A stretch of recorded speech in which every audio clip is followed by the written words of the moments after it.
Pessoal, uma dica para quem tem a SSD da SanDisk, ao menos esse modelo aqui, o Z400S. Já fazia um tempo que quando eu ia ligar o notebook, às vezes ele não era reconhecido pela BIOS, eu ia lá dentro, dava uma mexida nas configurações de UEFI e ele dava boot depois disso, era reconhecido.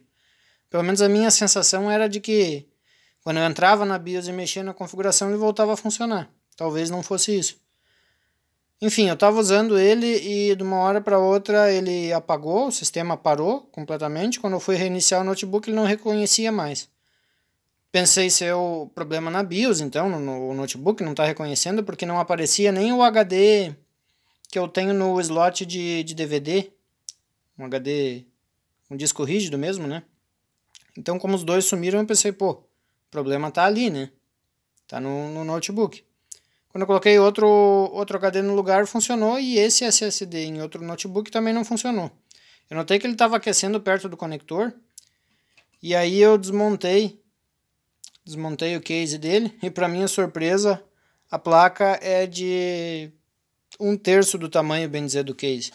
Enfim, em resumo, esse aquecimento estava sendo provocado por um capacitor bem pequeno aqui, ó, esse C95. Esse fio aqui é de estanho 0,5 milímetros, ó, então dá para ter uma ideia do tamanho dele. Esse capacitor fica bem aqui nessa setinha, nesse modelo de placa.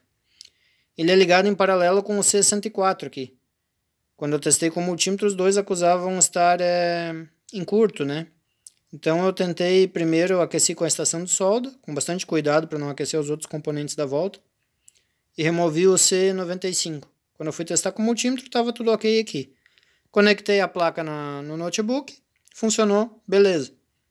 Então, fica a dica aí de que esse carinha aqui nesse modelo, no meu caso ao menos, entrou em curto, e aí não deixava, provavelmente o circuito do notebook entrava em proteção, alguma coisa do tipo, e não deixava o SSD e nem o outro HD ser reconhecido no aparelho.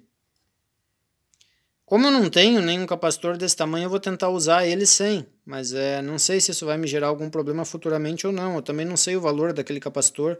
Eu até tenho capacitores de 100 nanofarad aqui em SMD, mas é muito maior do que esse encapsulamento. Então por hora eu vou tentar usar ele sem e por garantia já vou salvar os dados que eu tenho aqui no SSD, né? Mas fica a dica aí. No meu caso, eu consegui fazer o SSD funcionar novamente. O problema não era o Note, sim o próprio disco. Valeu!